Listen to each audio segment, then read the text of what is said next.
Hello friends, in today's video I'm gonna be walking through how to exceed Discord file limit without Nitro.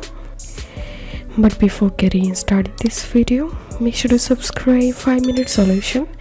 So open a browser and open this website streamable.com, and this is a uploader website. So all you have to do is just upload the video.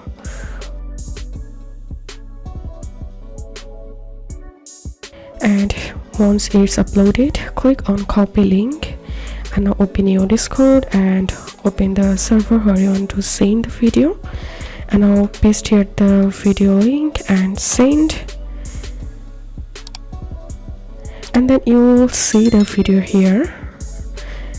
You can play, you can pause the video. So if this video helped you, give a thumbs up and please consider subscribe to 5-minute solution. Thank you for watching.